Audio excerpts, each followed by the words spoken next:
Before we do the topic, let's just, Peter, either Peter and Lindsay or Peter Lindsay, who's saying, only in Scotland would anyone decry a Catholic school. You don't need to be a Catholic to attend. All faiths are taught and embraced.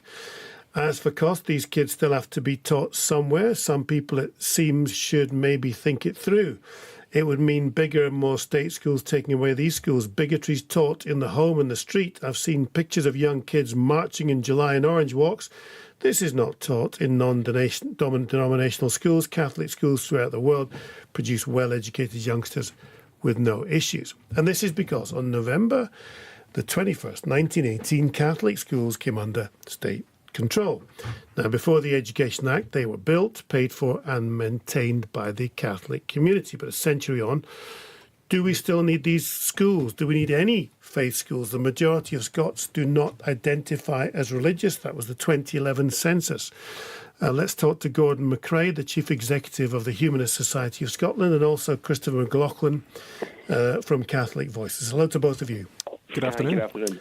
Christopher, first of all, basically the defence would appear to be this is anti-Irish, anti-Catholic bigotry. These schools are, parents pay for them through their taxation. They should have them any way they want. And is that something that you would say? What do you think the argument is for a faith school?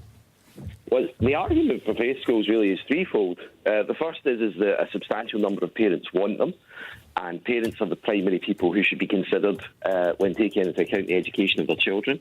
The second reason is that the government recognises that they do good, that they contribute to Scottish society, and for many years now have been vocal on that point. And the evidence from all the academic research shows that they are good, and therefore there's no reason to get rid of them. In principle, in a pluralist society, I think parents should be able to choose within reason whichever education they wish for their children. And I think the obligation of the state is to provide that education. Children have a right to be educated, but the state doesn't have a right to insist upon the education method for all kids. The role of the state should be to facilitate the needs of different communities and different families. And this Education Act, which is 100 years old, is the single greatest achievement in furthering that aim. It doesn't only benefit Catholic families. There are state-financed schools in Scotland for Jewish and Episcopalian communities.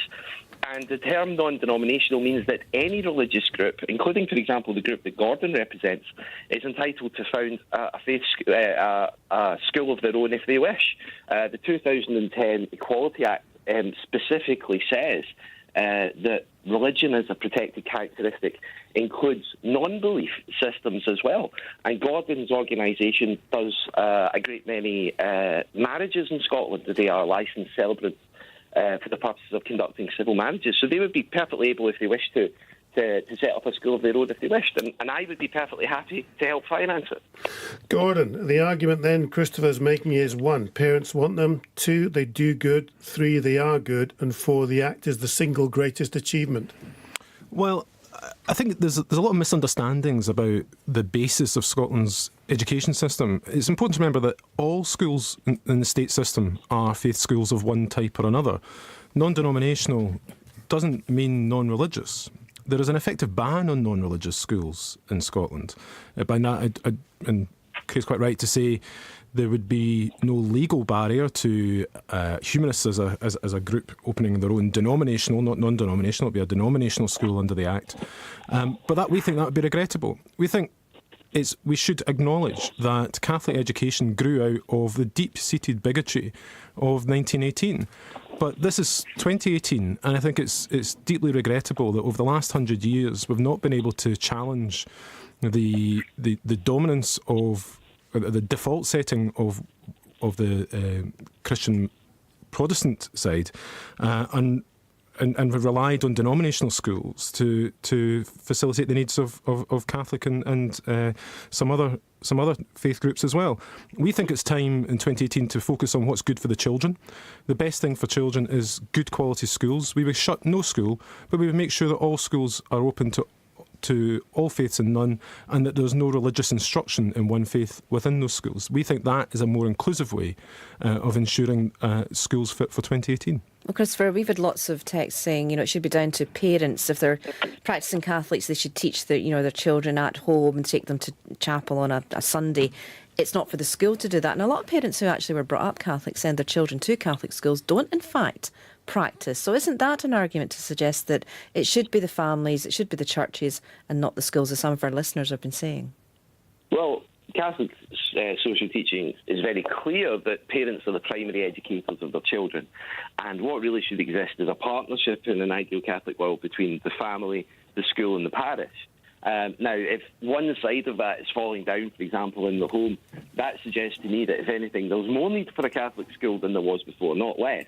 But in answer to Gordon's point about, schools being open to all, it's true that non-denominational schools in Scotland are required under the guidance to conduct acts of religious observance. But, I've got the guidance right here in front of me from the 2017 Curriculum for Excellence guidelines, and it states specifically that religious observance should be sensitive to our traditions and origins and should seek to reflect these, but it must be equally sensitive to individual spiritual needs and beliefs, whether these come from a faith belief or a non-faith perspective.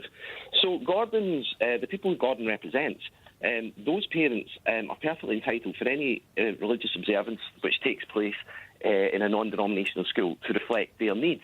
They also have the right to withdraw their children entirely if they so wish to do so. And as I said, they also have the right to start their own school if they wish to do so. I'm quite happy to have a pluralist education system, to let 1,000 flowers bloom, to let parents take the lead in what type of school they choose for their children. I'm happy to pay for whatever type of school Gordon wants for his kids through my taxes. But that's not actually enough for Gordon. What Gordon wants is he wants to insist that my kids are taught in that school too. And that's where I think he oversteps the realms of what's an acceptable liberal pluralism. I'm sure I can make my own case. What we're looking for are pluralist schools rather than a pluralist system, a menu of schools. And of course, it is true to say that parents have the right to educate their child in the way in which they see fit. But this has been tested in the court, both at a European and the UK level, and that to show that doesn't mean that the state should provide a multitude of various different schools. We think communities come together best when children live and learn and explore their education together alongside people who are different. And we know from research recently that 40% of the population think there is a stigma attached to opting your child out of religious observance. I cannot understand for the life of me why my children at our school in Peebles in the Borders, despite the fact that we know that 53% of the attendants are not affiliated with any religion, are still taken to church 3 times a year. The problem isn't Catholic schools. The problem is a 100% faith-based education system.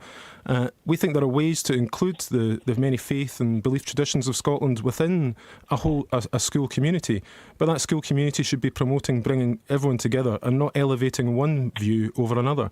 I have to say, one of the good things about the difference between Catholics at home and Catholics in their churches is that we know that very often the Catholic Church, the members of the Catholic Church have different social views than Catholic teaching. So we don't think there is a huge problem of Catholic parents failing to bring up their children well.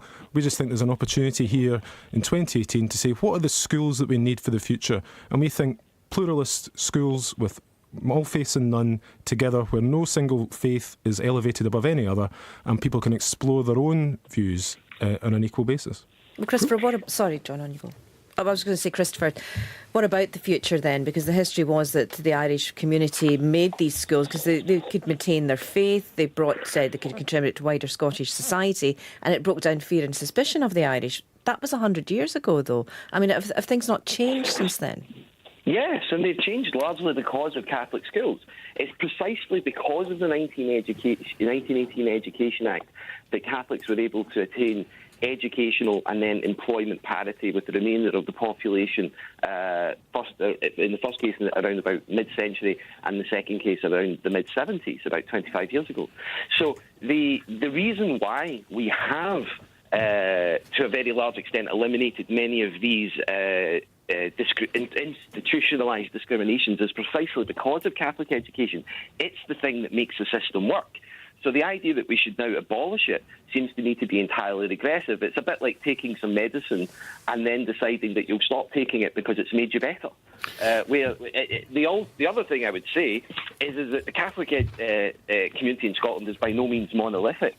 And in actual fact, today in Scotland, we see probably the biggest wave of Catholic immigration into the nation, certainly since the 19th century arrival of the Irish, in the form of hundreds of thousands, well, tens of thousands certainly, of Poles, Slovaks, Czechs, Lithuanians and others who are very substantially Catholic in number. And they are entitled to expect from the system, the state system, which they finance through their taxes, the same benefits that my grandparents received when they arrived. What about the counter-argument which would maybe say that politicians are scared to alienate any religion because you would lose that vote? And secondly, to use a Scottish phrase of not proven, we're teaching something that's not proven to people, and by that very nature of that being faith-based, because there are different faiths, that in itself is divisive. Christopher. Well, if politicians are scared of voters, I think that's a good thing, not a bad thing. I think that's precisely the role of politicians, is to be scared of their voters, in so much as they should take into account the views of the majority of people. What I would say is that although the Catholic community in Scotland is substantial in number, perhaps, depending on how you count it, perhaps 750,000, there are very many more non-Catholics in Scotland than there are Catholics. So if it was a simple question of the head count, politicians, if anything, would be well advised not to put undue prominence. No, my meaning, sorry to interrupt, my main point was they're happy to have everybody on board, therefore let's not annoy any one section. But to go back to the second bit, I've seen an argument today which says because this whole thing is, religion's not proven, to coin a Scottish phrase, teaching of any religions, and because there are many, is of its very nature divisive. Well, in Catholic schools, children are taught critical thinking and religious autonomy. They're taught to, I think actually part of this is that many people don't understand what Catholicism is. Catholicism is quite unlike Protestantism in this very simple respect, in that we believe fundamentally that faith and reason are in no means contradictory and in fact complement each other. I believe in God because for me it makes perfect sense. It stands to reason. Faith is something which stands on top of reason. The idea that religion can be entirely boiled down to arbitrary belief is actually quite, it's a non-Catholic idea. It's a Lutheran idea that comes from the Reformation, the doctrine of sola fide, by faith alone we are justified. Catholics have really quite a different view. We take the view that what you should do is you should use your God-given genius. That's what we mean when we say that people are made in the image and likeness of God. And then after that, on top of that, once that's exhausted, that's when faith comes into play. All right, Gordon McRae, last word to you. Well, I just think in 2018, I would hope Craig would get on board with saying that it's time to end the ban. Sorry, Chris. My apologies. We get on board with the idea that it's time to end the ban on non-religious schools. And whilst I accept that there is no appetite in government to end Scotland's 100% faith-based education system, I do think it's time to remove that ban and at least give parents an alternative in the mainstream system. OK, Gordon McRae, Christopher McLaughlin, thank you very much indeed. There you are. There shouldn't be any.